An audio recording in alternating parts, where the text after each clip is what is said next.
Welcome students, this is me Pranjal Singh. Today I am going to teach you NCERT class 7 science chapter number 5 acid, bases and salt. In our earlier video we have seen about what are acid, what are bases, and we have also learned about some natural indicators, है ना। अपने पहले video में हमने क्या पढ़ा था, कुछ नेचुरल इंडिकेटर्स के बारे में हमने पढ़ा था, जिसमें क्या था, हमें लिटमस के बारे में देखा था कि लिटमस एसिडिक में क्या कलर देता है एंड बेसिक में जो लिटमस का कलर होता है वो कैसे चेंज होता है ना। और जो लिटमस होता है वो किस फॉर्म में अवेलेबल होता है, तो जो लिटमस होता है वो ब्लू और रेड लिटमस के फॉर्म में हमको क्या होता है, अवेलेबल होता है। नेक्स्ट हम क्या देखते हैं, टर्मरिक इज जो टर्मरिक है वो क्या है, हमारा दूसरा नेचुरल इंडिकेटर है। एंड हम क्या देख रहे हैं, टर्मरिक को हम जो नेचुरल इंडिकेटर के कैसे यूज कर सकते हैं। तो इसके लिए क्या दी हुई एक छोटी सी एक्टिविटी है, activity number 5.2 for turmeric is another indicator. अब इस एक्टिविटी के लिए हमको क्या करना है, take a tablespoon of turmeric powder and add a little water and make a paste. इसके लिए हमको क्या लेना है, 1 स्पून ऑफ टर्मरिक लेना है, उसको उसमें वाटर ऐड करके हमको क्या करना है, एक पेस्ट बनाना है। Make turmeric paper by depositing turmeric paste on blotting paper, filter paper and drawing it. Cut thin strip of yellow paper opting. हमको क्या बोल रहा है, जो पेस्ट है उसको हम या तो ब्लॉटिंग पेपर में या तो फिल्टर पेपर में उसको अच्छे से हमको जो टर्मरिक है उसका पेस्ट को हमको क्या करना है, उसमें पूरी तरह से अच्छे से फैलाना है उसको, एंड उसको ड्राई करके हमको क्या करना है, थिन स्ट्रिप्स में कट करके हमको रख लेना है। Put a drop of soap solution on the strip of turmeric paper, what do you observe. अब हम उसको इंडिकेटर कैसे यूज कैसे करेंगे, फॉर एग्जाम्पल हमको सोप के लिए टेस्ट करना है, तो सोप पे क्या करेंगे, 1 ड्रॉप ऑफ सोप सॉल्यूशन हमको क्या करना है, इस पेपर में ऐड करना है, जिसको हम कट करके रख रहे हैं टर्मरिक को पूरी तरह से उसमें पेस्ट करने के बाद। देन हम क्या देखना है कि हमको घर पे ये एक्सपेरिमेंट करके देखना है, ऑब्जर्व करना है कि फाइनली टर्मरिक में सोप सॉल्यूशन ऐड करने के बाद उसका कलर कैसे चेंज होता है ना। तो टर्मरिक को इंडिकेटर कैसे यूज कर सकते हैं। नेक्स्ट हमारा जो नेचुरल इंडिकेटर है वो क्या है, China rose as indicator. China rose को, या जो चाइना रोज फ्लावर होता है उसको हम कैसे यूज कर सकते हैं इंडिकेटर के लिए। For this we have to take China rose, या जो चाइना रोज के पेटल्स होते हैं उनको हमको लेना है। देन हमको इनको क्या करना है, वार्म वाटर में बॉईल करना है, ऐड सम वार्म वाटर, है ना, एक उसमें क्या करना है, वार्म वाटर ऐड करना है। Keep the mixture of for some time till water becomes colour, है ना। और इस सॉल्यूशन को हमको तब तक रखना है जब तक जो सॉल्यूशन है वो क्या हो, पूरी तरह से जो चाइना रोज का पेटल्स है वो अपना कलर उस वाटर में पूरी तरह से रिलीज ना कर दे, तब तक हमको क्या करना है, उस वाटर को कूल होने के लिए रखना है। Use the colour water as an indicator. Then जो कलर वाटर है उसको हम किसके से यूज करेंगे, इंडिकेटर के ऐसे यूज करेंगे। Add 5 drop of indicator to each of the solution. Then हमको क्या करना है, 5 ड्रॉप्स ऑफ इंडिकेटर यूज करना है, एसिडिक सॉल्यूशन के लिए भी है, बेसिक सॉल्यूशन के लिए। What is the effect of indicator on acid, basic and neutral solution. Then हमको क्या ऑब्जर्व करना है, जो इफेक्ट होगा इंडिकेटर का एसिडिक सॉल्यूशन में, and effect of indicator on basic solution and on neutral solution, तीनों में उसका क्या देखना है, हमको इफेक्ट ऑब्जर्व करना है। तो जो चाइना रोज इंडिकेटर होता है वो क्या करेगा, जैसे ही एसिडिक सॉल्यूशन में हम उसको ऐड करेंगे तो उसका कलर क्या हो जाएगा, डार्क पिंक, या जो मैजेंटा पिंक होता है उसमें उसका क्या होगा, कलर चेंज हो जाएगा मैजेंटा पिंक में। एंड बेसिक सॉल्यूशन में क्या होगा, जैसे ही हम चाइना रोज इंडिकेटर ऐड करेंगे तो क्या होगा, जो सॉल्यूशन होगा बेसिक का वो कलर चेंज होकर क्या हो जाएगा, ग्रीन कलर में चेंज हो जाएगा। एंड एसिड में क्या होगा, उसका कलर चेंज होकर मैजेंटा पिंक में चेंज हो जाएगा। नेक्स्ट हमारा दिया हुआ है यहाँ पे न्यूट्रलाइजेशन, या जो न्यूट्रलाइजेशन होता है वो क्या होता है। Next topic is neutralisation.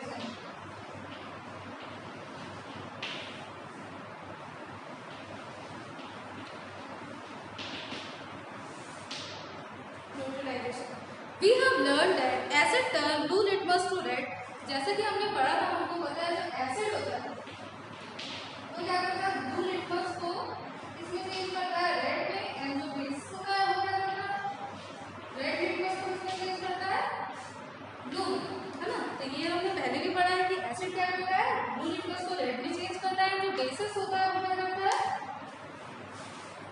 जो बेस होता है वो रेड लिटमस को ब्लू में चेंज करता है। Let us see what happen when acid is mixed with base। अब क्या बोल रहा है, अब क्या देखने बोल रहा है आपको कि अगर हम एसिड को बेस के साथ मिक्स करेंगे तो क्या होगा उस सॉल्यूशन का। We are going to use an indicator you have not used so far. It is called phenolphthalein. और ये करने के लिए हम क्या करेंगे, यहाँ पे एसिड को जब बेस में मिक्स करेंगे तो हम यहाँ पे एक इंडिकेटर यूज करेंगे जो कि क्या होगा, phenolphthalein. phenolphthalein भी क्या है, हमारा इंडिकेटर है.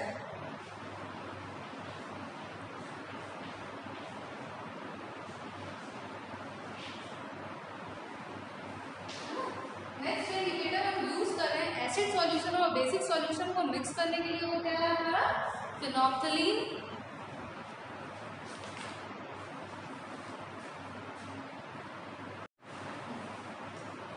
तो नेक्स्ट हम जो इंडिकेटर यूज कर रहे हैं वो क्या है हमारा phenolphthalein.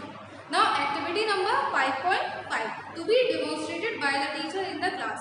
अब क्या कर रहे हैं, एक्टिविटी परफॉर्म कर रहे हैं हम, इसलिए for the process of neutralisation. Neutralisation process के लिए हम क्या कर रहे हैं, यहाँ पे एक एक्टिविटी परफॉर्म कर रहे हैं. सी, फिर 1/4 of a test tube with dilute hydrochloric acid. एक टेस्ट ट्यूब यहाँ पर हमको लेगा. अब इसको हमको क्या करना है, इसका जो 1/4 है टेस्ट ट्यूब का 1/4 है, तो क्या करेंगे, इसको फिल कर देंगे किससे, विद डाइल्यूट HCl और डाइल्यूट हाइड्रोक्लोरिक एसिड से. हमको क्या करना है, इसको फिल कर देना है. Note down its colour. And हमको क्या करना है, इसका कलर नोट डाउन करना है. जैसे ही हमने डाइल्यूट HCl डाला था तो जो कलर था सॉल्यूशन का वो क्या था, इसको हमको नोट डाउन करके रखना है. Note down the colour of phenolphthalein solution also. And हमको क्या करना है, जो phenolphthalein सॉल्यूशन है उसका भी कलर नोट डाउन करना है. तो जो phenolphthalein सॉल्यूशन होता है इसका कलर क्या होता है, हमेशा ये पिंक कलर देता है. जो इसका जो phenolphthalein इंडिकेटर इसका कलर क्या होता है, पिंक. तो जैसे ही हम इसमें क्या करें, HCl ऐड करना है हमको, उसका कलर हमको क्या करना है, ऑब्जर्व करके वहाँ पे नोट डाउन करना है. phenolphthalein का कलर हमको नोट डाउन करके रखना है. देन क्या करना है, add 2 to 3 drops of the indicator to the acid. अब ये जो डाइल्यूट HCl या हाइड्रोक्लोरिक एसिड हमने यहाँ पे लिया है, एसिड क्या है हमारा, एसिड है. अब इस सॉल्यूशन में हमको क्या करना है, 2 to 3 drops है ना, 2 to 3 drops हम क्या ऐड कर रहे हैं, इंडिकेटर. और क्या इंडिकेटर यूज कर रहे हैं, यहाँ पे हम phenolphthalein यूज कर रहे हैं ऐसा इंडिकेटर. तो हमको क्या करना है, इस सॉल्यूशन में 2 to 3 drops ऑफ इंडिकेटर हमको ऐड करना है. Do you observe, now shake the test tube gently. Do you observe any change in the colour of acid. Then हमको क्या करना है, इस टेस्ट ट्यूब के माउथ को by the help of thumb हमको प्रेस करके उसको शेक करना है. देन कलर ऑब्जर्व करना है कि क्या जो कलर है इंडिकेटर ऐड करने से एसिड में कोई भी कलर चेंज हुआ है. Add the acidic solution on a drop of sodium hydroxide solution by a dropper. अब क्या करना है, इस एसिडिक सॉल्यूशन को with the help of dropper हमको क्या करना है, सोडियम हाइड्रोक्साइड सॉल्यूशन में ऐड करना है. Stir the tube gently. Is there any change in the color of solution?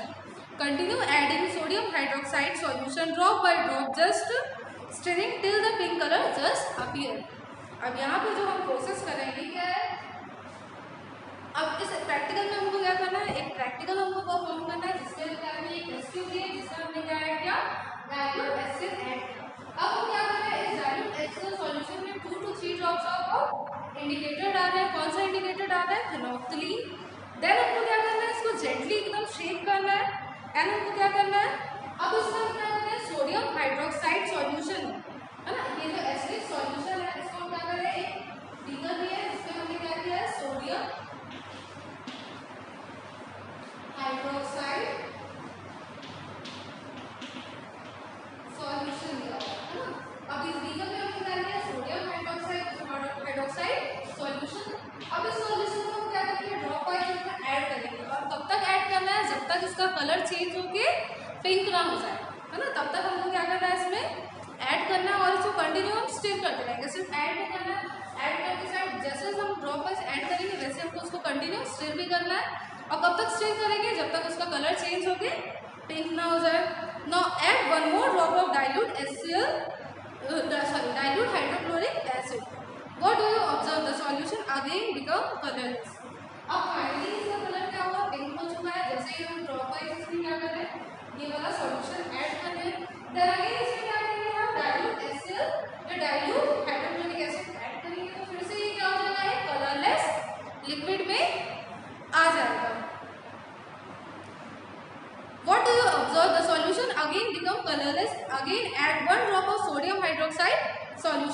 Is there any change in color? The solution again become pink in color. और HCl डालने के बाद जैसे फिर से हम उसमें क्या करेंगे, ये पूरा सॉल्यूशन ऐड करेंगे, अगेन ये क्या होगा, इंडिकेटर ऐड करने से फिर से उसका कलर क्या होगा, पिंक होते जाएगा। तो ये एक्सपेरिमेंट क्या है, रिपीटली हम कर सकते हैं। उसका कलर क्लियर होगा, देन अगेन हम HCl डालेंगे, कलर क्या होगा, डिसअपियर होते जाएगा। It is evident that when solution is basic, phenolphthalein gives a pink color. अभी किस चीज को इंडिकेट करता है कि जब जो सॉल्यूशन है अगर वो बेसिक हो जाता है ना, सॉल्यूशन बेसिक है तो फिनोल्फथलीन क्या आएगा, पिंक कलर देगा, है ना। जैसे ही सॉल्यूशन क्या होता है, बेसिक होता है, तो फिनोल्फथलीन क्या दे रहा है, यहाँ पे पिंक कलर दे रहा है। On the other hand when the solution is acidic, और जैसे ही सॉल्यूशन में हम एसिड ऐड करें तो सॉल्यूशन क्या रहेगा, एसिडिक रहेगा, तो ये क्या हो जाएगा, आगे कलरलेस। तो ये एक्टिविटी हम किस लिए परफॉर्म कर रहे थे कि जैसे ही हम इसमें क्या कर रहे हैं, इंडिकेटर्स ऐड कर रहे हैं, इंडिकेटर्स को ऐड कर रहे हैं, तब जब सॉल्यूशन बेसिक है तो कलर क्या हो जा रहा है, कंटिन्यूस स्टिक करने के बाद भी कलर क्या हो रहा है, हमारा पिंक हो जा रहा है। एंड जैसे ही हम उसमें HCl डाल रहे हैं तो अगेन इसका कलर क्या हो जा रहा है, डिसअपियर हो जा रहा है, कलरलेस लिक्विड के फॉर्म में हमको हम उसको ऑब्जर्व कर सकते हैं, देख के। When an acidic solution is mixed with basic solution, both the solution neutralize the effect of each other. अब जैसे ही हम एसिडिक सॉल्यूशन को क्या करेंगे, बेसिक सॉल्यूशन में मिक्स करते हैं, तो दोनों ही सॉल्यूशन क्या करते हैं, एक दूसरे सॉल्यूशन को क्या करते हैं, एक न्यूट्रलाइज करते हैं। When an acidic solution and a basic solution is mixed in suitable amount, both the acidic nature of the acid and basic nature of base is destroyed. और जैसे ही हम क्या करते हैं, किसी भी एसिडिक सॉल्यूशन को या बेसिक सॉल्यूशन को एक सुटेबल अमाउंट तक मिक्स करते हैं, तो क्या करते हैं, दोनों ही एक दूसरे की प्रॉपर्टी को सप्रेस करते हैं। एंड जो एसिडिक नेचर होता है, बेसिक नेचर होता है, वो क्या होता है, वहाँ पे डिस्ट्रॉय हो जाता है। This resulting solution is neither acidic nor basic. और ये जो सॉल्यूशन हमको फिर मिलता है वो क्या होता है, ना ही एसिडिक होता है एंड ना ही बेसिक होता है। Does the tester immediately after neutralization, what do you observe? In neutralization reaction, heat is always produced or evolve. और जब भी न्यूट्रलाइजेशन रिएक्शन होता है तो वो क्या होता है, वहाँ पे या तो हीट क्या हो रहा है, प्रोड्यूस हो रहा है, और हीट क्या होगा, वहाँ पे इवॉल्व होगा। The evolved heat raises the temperature of the reaction mixture. और जो हीट वहाँ पे क्या हो रहा है, प्रोड्यूस हो रहा है या इवॉल्व हो रहा है, वो क्या कर रहा है, जो टेम्परेचर है रिएक्शन का उसको वो क्या कर रहा है, और ज़्यादा रेस कर रहा है या बढ़ा रहा है वहाँ पे टेम्परेचर को। The neutralisation reaction, in neutralisation reaction a new substance is form, this is called salt. और जब भी हम न्यूट्रलाइजेशन रिएक्शन परफॉर्म करते हैं या कोई भी एसिड को या बेसिस को हम मिक्स करते हैं, तो क्या होता है, जो रिएक्शन फॉर्म होता है वो न्यूट्रलाइजेशन रिएक्शन होता है। और न्यूट्रलाइजेशन रिएक्शन जब भी होता है तो क्या होता है, सॉल्ट का फॉर्मेशन होता है। सॉल्ट में भी एसिडिक, बेसिक और न्यूट्रल इन नेचर। और जो सॉल्ट होता है या तो वो एसिडिक होगा और बेसिक होगा या न्यूट्रल इन नेचर होगा। Thus neutralisation can be defined as follow. और न्यूट्रलाइजेशन को डिफाइन कैसे करेंगे,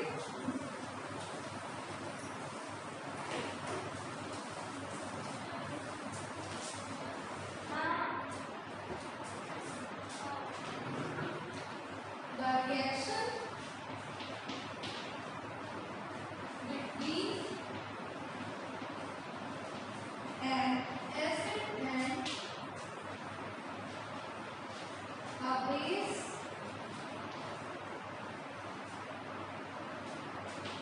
is known as neutralization.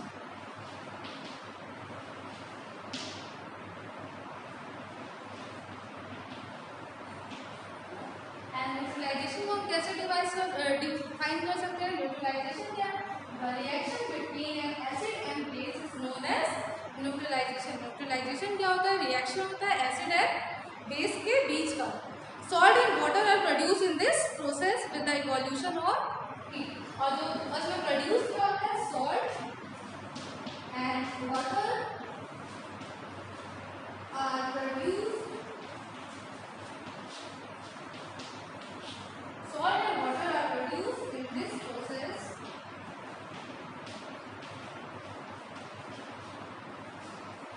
with the evolution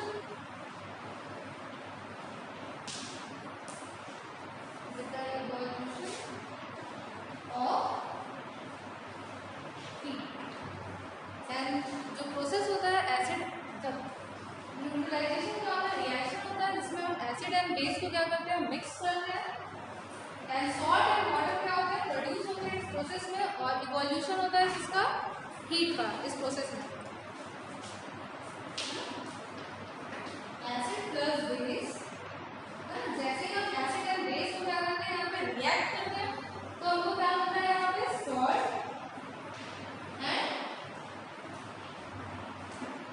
acid and base को रिएक्ट करने से या मिक्स करने से हमको क्या मिल रहा है सॉल्ट एंड वाटर मिल रहा है और हीट क्या हो रहा है यहाँ पे इवॉल्व हो रहा है and heat is evolved. The following reaction is an example of, और इसके लिए क्या एक रिएक्शन दिया है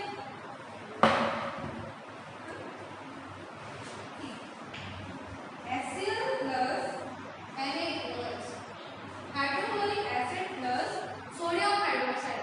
जैसे ही हम हाइड्रोक्लोरिक एसिड को एंड सोडियम HCl क्या है हमारे यहाँ पे एसिड है एंड NaOH क्या है हमारे यहाँ पे सोडियम हाइड्रोक्साइड को एंड HCl हाइड्रोक्लोरिक एसिड को हम जैसे ही रिएक्ट करते हैं तो हमको क्या मिलता है यहाँ पे NaCl जो कि क्या होता है सोडियम क्लोराइड और ये क्या है हमारा सॉल्ट है एंड हमको रिलीज क्या हो रहा है यहाँ पे सॉल्ट है वाटर यहाँ पे क्या हो रहा है हमारा फॉर्म हो रहा है। तो ये क्या था एक कॉमन एग्जांपल था किसका न्यूट्रलाइजेशन रिएक्शन का। जब भी हम हाइड्रोक्लोरिक एसिड को है ना हाइड्रोक्लोरिक हमारे एसिड को एंड NaOH जो कि हमारा सोडियम हाइड्रोक्साइड एक बेस है, जैसे ही एसिड एंड बेस को हम क्या कर रहे हैं यहाँ पे रिएक्ट कर रहे हैं तो हमको क्या मिल रहा है NaCl सोडियम क्लोराइड जो भी हमारा क्या है सॉल्ट है एंड वाटर H2O हमारा क्या है यहाँ पे वाटर, ये हमको क्या हो रहा है मिल रहा है यहाँ पे न्यूट्रलाइजेशन रिएक्शन में।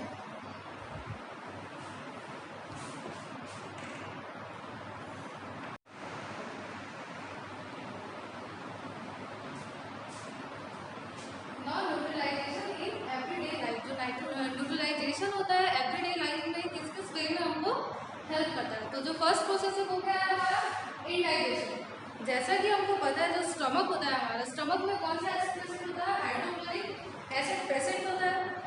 It help us to digest food, और जो हाइड्रोक्लोरिक एसिड होता है ये हमको किस लिए हेल्प करता है फूड को डाइजेस्ट करने के लिए हेल्प करता है। But too much of acid in the stomach causes indigestion, मगर जो एसिड का अमाउंट है अगर वो बहुत ही ज़्यादा बढ़ जाएगा स्टमक में तो क्या होगा इनडाइजेशन और फूड कॉज करेगा आपको। और इनडाइजेशन से रिलीफ के लिए हमको क्या करना पड़ेगा antacid such as milk of magnesia, हमको क्या करना पड़ेगा एंटासिड इंजेक्ट करना पड़ेगा बॉडी में bye the help of medicine और डायरेक्टली हमको इंजेक्ट करना पड़ेगा।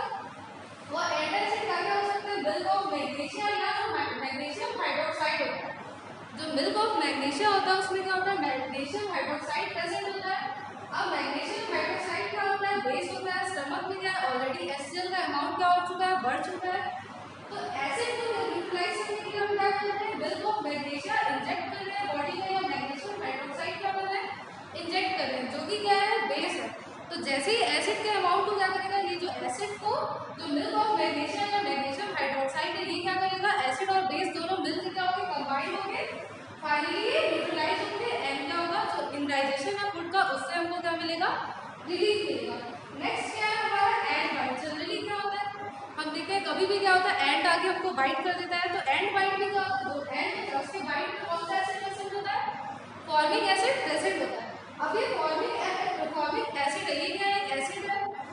अब इसके इफेक्ट को हम न्यूट्रलाइज कैसे कर सकते हैं है ना। तो इसको एसिड को न्यूट्रलाइज करने के लिए हमको क्या चाहिए होगा बेस चाहिए होगा। तो बेस हम क्या करेंगे effect can be neutralise by rubbing moist baking soda और सोडियम हाइड्रोजन कार्बोनेट।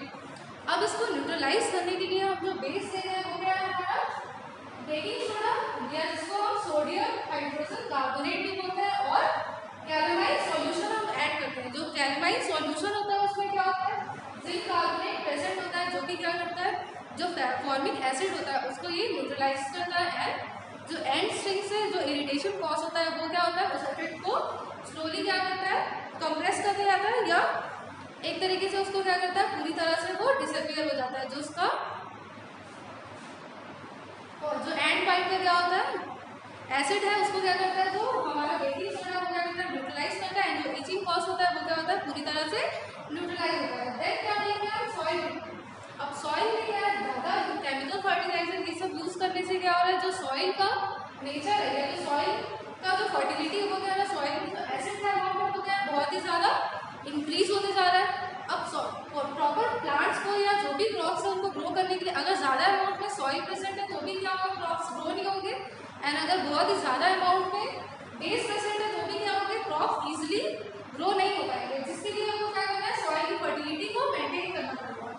तो कभी भी अगर सॉइल में एक्सेस हो जा रहा है किसका, एसिड्स का, तो हमको क्या करना पड़ेगा, उसको ट्रीट करना पड़ेगा बेस से। एंड अगर बेस का अमाउंट एक्सेस हो जा रहा है तो हमको क्या करना पड़ेगा, अदर ऑर्गेनिक मैटर्स ऐड करके हम क्या करेंगे, उस बेस को न्यूट्रलाइज करेंगे। तो एसिड को भी हमको न्यूट्रलाइज करना पड़ेगा यहाँ पे, एंड साथ ही साथ बेस को भी क्या करेंगे, न्यूट्रलाइज करेंगे। क्योंकि कोई भी चीज़ अगर एक्सेस में रहेगी तो वो क्या होगा, प्लांट इजिली ग्रो नहीं कर पाएगा। तो सॉइल में अगर एसिड का अमाउंट बहुत ज़्यादा है तो हमको क्या करना पड़ेगा, ट्रीटेड विद बेस, लाइक उसको बेस से ट्रीट करेंगे। और बेस क्या यूज करते हैं यहाँ पे, लाइक क्विकलाइन या कैल्शियम ऑक्साइड हम लेंगे, और स्लेट क्लाइन या जिसको हम कैल्शियम हाइड्रोक्साइड बोलते हैं। ये दो बेस हम क्या करेंगे, एसिड के अमाउंट को एक तरीके से ट्रीट करेंगे एसिड को। एंड बेसिक अगर बेस सॉइल में बहुत ज़्यादा अमाउंट में इंक्रीज हो रहा है तो हम क्या करेंगे, organic matter are added to neutralise the basic nature.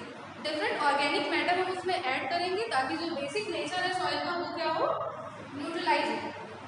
Then last हमारा है फैक्ट्री वेस्ट। अब जो the waste of many factories contain acid, जो वेस्ट होते हैं बहुत सारे फैक्ट्रीज के, उसमें क्या होता है, एसिड होता है। If they are allowed to flow into the water bodies, अगर इनको हम क्या करेंगे, वाटर बॉडीज में डायरेक्टली फ्लो करने के लिए अलाउ कर देंगे तो ये जो एसिड है वो क्या करेंगे, जितने भी टाइनी ऑर्गेनिज्म है, माइक्रो ऑर्गेनिज्म है या जो फिश है, उनको ये क्या करेंगे, इजिली किल कर देंगे। इसीलिए जो भी फैक्ट्री वेस्ट होता है उसको डायरेक्ट वाटर में फ्लो कराने से पहले या वाटर में अलाउ करने से पहले हमको क्या करना पड़ेगा, फैक्ट्रीज में ही उन जो भी सॉल्यूशन है जिसको हम वाटर में डायरेक्ट डिस्पोज कर रहे हैं उनको हमको न्यूट्रलाइज करना पड़ेगा। अगर ज़्यादा एसिडिक है तो बेस ऐड करके उसको न्यूट्रलाइज करेंगे, या जो सॉल्यूशन है अगर वो ज़्यादा बेसिक है तो उसमें हम क्या करेंगे, एसिड ऐड करके उन सॉल्यूशन को न्यूट्रलाइज करेंगे। तो वो हमने यहाँ पे क्या देखा, न्यूट्रलाइजेशन रिएक्शन के बारे में देखा, एसिड बेसिस और सॉल्ट का ओवरऑल पूरा जो भी कॉन्सेप्ट था वो हमने देखा। तो यहाँ पे चैप्टर इंडिकेटर्स के बारे में भी हमने देखा था। इंडिकेटर्स, नेचुरल इंडिकेटर्स क्या क्या है, फिनोप्थलीन, और फिनोप्थलीन क्या है, जो हमारा एक आर्टिफिशियल इंडिकेटर है जिसको हम क्या करते हैं, डायरेक्ट यूज करते हैं किसी भी सॉल्यूशन को न्यूट्रलाइज करने के लिए। हम क्या कर रहे हैं, इंडिकेटर्स का यूज करते हैं। Thank you.